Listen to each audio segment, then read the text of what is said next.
আসসালামু আলাইকুম ওরহমতুল্লাহি ওবারাকাতু। প্রিয় বোন, রমজান চলে আসছে, কিন্তু আমরা কি জানি এই মাসে সবচেয়ে গুরুত্বপূর্ণ কি কি দোয়া পড়া উচিত?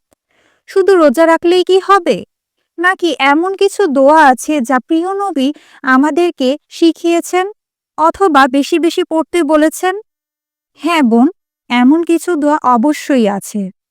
হজরত সালমান রাদিয়াল্লাহু আনহু থেকে বর্ণিত, রাসূলুল্লাহ সাল্লাল্লাহু আলাইহি ওয়াসাল্লাম শাবানের শেষ দিনে রমজানের আগমনী খুতবায় বলেন, তোমরা এই মাসে 4টি কাজ বেশি বেশি করবে।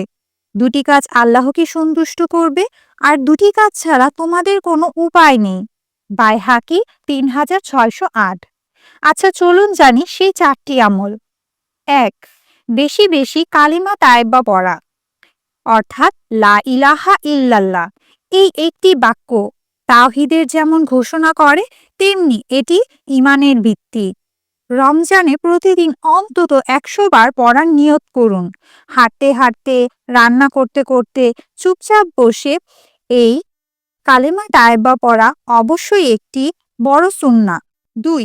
বেশি বেশি ইস্তেগফার করা, আস্তাগফিরুল্লাহ আস্তাগফিরুল্লাহ। আমরা গুনাহ করি, কিন্তু রমজান হচ্ছে ক্ষমার মাস।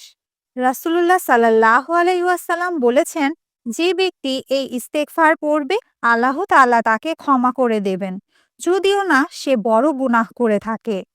আবু দাউদ 1519। ইস্তেগফারটি হলো, আস্তাগফিরুল্লাহাল্লাযী লা ইলাহা ইল্লা হুয়াল হাইয়ুল কাইয়্যুম ওয়া আতুবু ইলাইহি। অর্থ, আমি সেই আল্লাহর কাছে ক্ষমা চাই যিনি চিরঞ্জীব, চিরস্থায়ী, এবং আমি তার কাছেই তওবা করি। এখন আসি সেই দোয়ার কথায়, যা ছাড়া আমাদের কোনো উপায়ই নেই। প্রথমত, আল্লাহর কাছে জান্নাত চাওয়া। সেই সহজ দোয়াটি হচ্ছে, আল্লাহুম্মা ইন্নী আসআলুকাল জান্নাহ, অর্থাৎ, হে আল্লাহ, আমি আপনার কাছে জান্নাত চাই। আমরা কি জান্নাত চাইবো না? তাহলে কে চাইবে? এখন চলুন আরেকটিতে, জাহান্নাম থেকে মুক্তি চাওয়া। এর দোয়া হচ্ছে, আল্লাহুম্মা ইন্নী আউযু বিকা মিনান নার, অর্থাৎ, হে আল্লাহ, আমি জাহান্নাম থেকে আপনার কাছে আশ্রয় চাই। ইফতারের আগে অবশ্যই দোয়া পড়ুন, সিজদায় পড়ুন এবং রাতে পড়ুন। চাইলে দুটি একসাথে এভাবেও বলতে পারেন, আল্লাহুম্মা ইন্নী আসআলুকাল জান্নাহ ওয়া আউযু বিকা মিনান নার।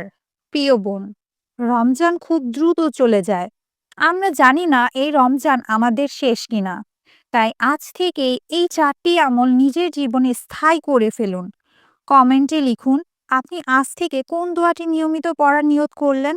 আল্লাহ আমাদের রমজান কবুল করুন, আমাদের গুনাহগুলো মাফ করে দিন, আমাদের জান্নাত নসিব করুন। আমিন। আজ এটুকুই। ভিডিওটি ভালো লেগে থাকলে এবং দ্বীন ইসলামকে ভালোবেসে থাকলে আমার এই ছোট্ট চ্যানেলটিকে আপনারা সাবস্ক্রাইব করে রাখবেন এবং পাশেই থাকবেন।